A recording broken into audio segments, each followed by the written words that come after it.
Hello viewers, welcome back to my channel myself Sangeeta Ghar. কেমন আছেন সবাই? আজ কিছুদিন পর আবার নতুন একটি ব্লগ করছি। আসলে কাজের চাপে বা একটু সমস্যা থাকার কারণে কিছুদিন একটু বিরত ছিল। আজ অনেক সকাল সকাল ঘুম থেকে উঠে পড়েছি। ঘুম থেকে উঠে শুরু করলাম আজকে সারাদিনের একটি ব্লগ। পাশে থাকুন সবাই। এখন আমি ঘুম থেকে উঠলাম, মুখ টুক ধুইনি, মুখ টুক ধুব, ফ্রেশ হব। দেখি আমার ছেলেটা ঘুমিয়ে আছে, এখনো ঘুম থেকে ওঠেনি। 2 দিন বৃষ্টি হয়েছে, আজকের ওয়েদারটা বেশ ভালো, বৃষ্টির ভাব নেই। এখন সকাল 6টা বাজে।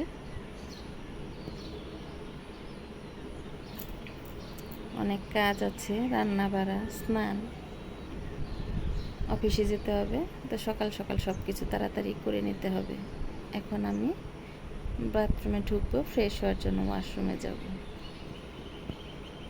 তো ভিউয়ার্স, আমি সকালবেলা সব কিছু কাজ টাজ কমপ্লিট করে রান্না বাড়া শেষ করে তাড়াহুড়োর কারণে সব কিছু আসলে দেখাতে পারিনি। বাবা মা আছে, ছেলে মেয়েদের স্কুলে পাঠিয়েছি, ওর বাবা অফিসে চলে গেছে, এখন আমি অফিসে যাচ্ছি। তো সারাদিন পাশে থাকুন। আমি রেডি হয়ে নিয়েছি, স্নান টান সব কিছু আমার শেষ, কাজ কমপ্লিট, খাওয়া দাওয়া শেষ হয়ে গেছে। এখন আমি অফিসের উদ্দেশ্যে বের হব। এরপর আমি বের হয়ে গেলাম অফিসের উদ্দেশ্যে। তো আমি অফিসে যেয়ে আমার কাজ টাজ সব কিছু শেষ করে নিলাম। অফিসে যেয়ে আমার কাজ টাজ শেষ করে এখন আমি চা খাবো। অফিসে এসে আমার সব কাজ করা শেষ, এখন চা খাচ্ছি। চাটা খেয়ে কাজ টাজ গুছিয়ে নিয়েছি, এরপর বের হয়ে যাব। বেরিয়ে আজকে একটু প্রিয়াঙ্কার সঙ্গে দেখা হবে, দেখি একটু শপিংয়ে যেতে পারি, আপনাদের সঙ্গে শেয়ার করব সেটা। চাটা খাই, তারপর বের হয়ে যাব। অফিস থেকে বের হয়ে অটোতে উঠে পড়লাম। অটোতে উঠে এখন আমি যাচ্ছি, গিয়ে প্রিয়াঙ্কার সঙ্গে আগে দেখা হবে। আসলে একঘেয়েমি গতানুগতিকভাবে চলতে ভালো লাগে না কারোই, তো মাঝে মাঝে একটু জীবনে প্রত্যেকটা কাজে বৈচিত্র্যের দরকার আছে। এর জন্যই আসলে, আর প্রিয়াঙ্কাও বলছিল ওর বাজারে একটু কেনাকাটার দরকার আছে, আমারও কিছু দরকার আছে, এর জন্য যাচ্ছি। যদিও কাজের প্রেশারে ভালো লাগে না, অনেক সময় শরীর চলতে চায় না, তারপরও দেখা যায় যে সবার সঙ্গে একটু দেখা হলে বা কথাবার্তা হলে একটু হাসাহাসি করলাম, তো ভালো লাগে। বলতে বলতে আমরা এসে পড়েছি গোপালপুর। এখন আমরা আস্তে আস্তে একটু বাজারের দিকে যাব, শপিং টপিং দেখি কি করা যায়। তো প্রথমেই যাব একটু কাপড় চোপড়ের দোকানে, আমার ছেলের জন্য বা প্রিয়াঙ্কার ছেলের দুজনের জন্যই কিছু কেনাকাটা করার আছে। তো আমরা এখন সেই দিকেই যাব। প্রচণ্ড গরম পড়েছে, এই গরমে শরীর আসলে খুবই খারাপ লাগে। তো তারপরেও আসছি, এখন দেখি একটি গার্মেন্টসে এসেছি। এখানে এসে আমার ছেলের জন্য আর প্রিয়াঙ্কার ছেলের জন্য ম্যাগি হাতা গেঞ্জি দেখছি। ওরা প্রচণ্ড ঘামে, আমার ছেলে তো প্রচুর ঘামে, মানে তাকে জামা পরিয়ে রাখাটা কঠিন, ফ্যানের নিচে বসে থাকলেও সে দেখি ঘামতে থাকে। এর জন্য দেখছি যে ম্যাগি হাতা গেঞ্জি পাওয়া যায় কিনা। তো আমার দুটো পছন্দ হলো ছেলের জন্য। তো ছেলের জন্য গেঞ্জি পছন্দ করে এরপর নিতে চাচ্ছিলাম ছেলের বাবার জন্য, দেখি তাকে কিছু গিফট করা যায় কিনা। তো তার জন্য কয়েকটা গেঞ্জি দেখলাম, প্রিয়াঙ্কাও দেখলো দাদার জন্য এবং ওর ছেলের জন্য। কয়েকটা গেঞ্জি পছন্দ হলো এবং প্যাকেট করে নিয়েও নিলাম। তারপর দেখা গেল যে দামের সঙ্গে পড়ছে না, পরে শুধু আমার ছেলের গেঞ্জি আর প্রিয়াঙ্কা ওর ছেলের জন্য গেঞ্জি নিয়ে বাদ বাকি জিনিসগুলো রেখে চলে আসলাম একদম ফুলের রাজ্যে।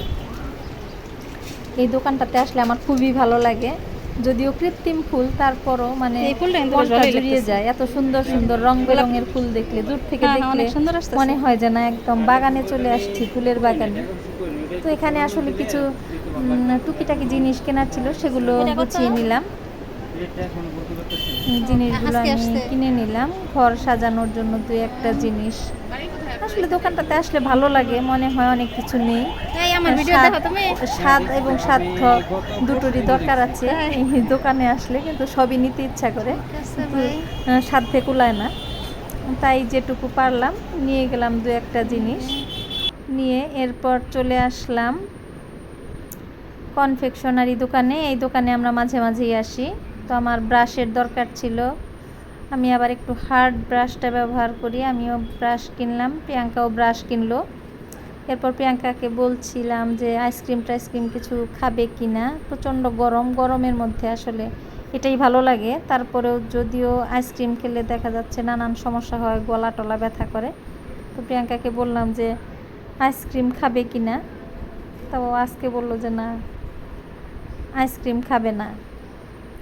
তো দেখি টুকিটাকি আর যা যা কেনাকাটা করার করে, এদিকে ছেলে বারবার ফোন দিচ্ছে, আমার জন্য দাঁড়িয়ে আছে। তো আর বেশি দেরি না করে আমরা টুকিটাকি শপিং করে চলে আসলাম। আমার ছেলে দেখি এসে দাঁড়িয়ে আছে। তো ছেলেকে নিয়ে এখন আমি বাসায় চলে যাচ্ছি। লিফটে আমার ছেলে ইদানিং খুব ভয় পাচ্ছে, 2 দিন লিফটে আটকা পড়ে গেছিল, এর জন্য সে একটু থমকে যায় লিফটে উঠলে। জিজ্ঞাসা করছিলাম আজ ভয় পাচ্ছে কিনা, তা বলছে যে না, আজকে ভয় পাচ্ছে না, মায়ের সঙ্গে আছে। তো বাসায় চলে আসলাম, এসে দেখি আমার বাবা মাও এসে পড়েছে। মা বাবা কিছুদিন যাবৎ আমার এখানে আছে। আজকে আমার বাবা আবার তার বাসায় গিয়ে দোকানে গিয়েছিল। চলে আসছি, এখন ফ্রেশ ট্রেশ হব।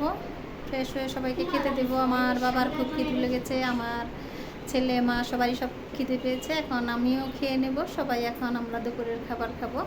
তো একটু ফ্রেশ হয়ে নিই আর যা যা কিনেছি একটু পরে সব গোছাবো, তখন আবার দেখাবো। আমার বাবার খুব খিদে লেগেছে, বাবাকে আগে খাবার দিয়ে দিয়েছি, বাবু খাচ্ছে।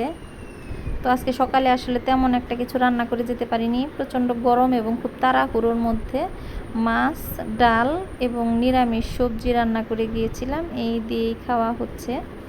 সবজিটা তো আমাদের সব সময়ই থাকে, আর গরমে হালকা পাতলা খাবারই হচ্ছে। সবাই একসঙ্গে খেয়ে নিচ্ছি, একসঙ্গে খাওয়ার মজাটাই আসলে আলাদা। মা বাবা তো সব সময় কাছে থাকে না, এখন আছে, একটা অন্যরকম আনন্দ লাগে যে মা বাবা পাশে থাকলে খাওয়াটা মানে সব সময় তাদের সঙ্গে খেতে পারলে আসলে ভালো লাগতো মনে হয়। খাওয়া দাওয়া শেষ। দেখুন ভিউয়ার্স, এটা লাগিয়েছি।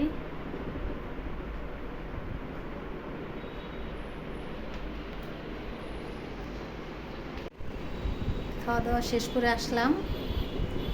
এইটা শুধু একটা সেট করেছি, আরগুলো সেট করা হয়নি। এখন খুব আলসেমি লাগছে, একটু রেস্ট নিব। তো আর যা যা কিনেছি আসলে এখন সবগুলো বের করতে ভালো লাগছে না, টায়ার্ড লাগছে খাওয়া দাওয়া করে। সব জিনিসপত্র ধুয়ে পরিষ্কার টরিষ্কার করে এখন একটু ঘরে আসলাম, রেস্ট নেব। রেস্ট নিয়ে তারপর উঠে আবার বিকেলের কাজ করব। তো পাশে থাকুন সবাই। আজকে বেশ কয়েকদিন পরে আবার ব্লগ করলাম, অনেক দিন ধরে করা হয় না। একটু কাজের চাপ ছিল বা নানান রকমের সমস্যার কারণে আসলে সবার ভিডিও আমি সেরকম একটি দেখতে পারিনি, তবে যারটা দেখেছি আমি ফুল ওয়াচ করে দিয়েছি। তো আপনারা যারা ভিডিও দেখবেন প্রত্যেকেই ফুল ওয়াচ করবেন, আর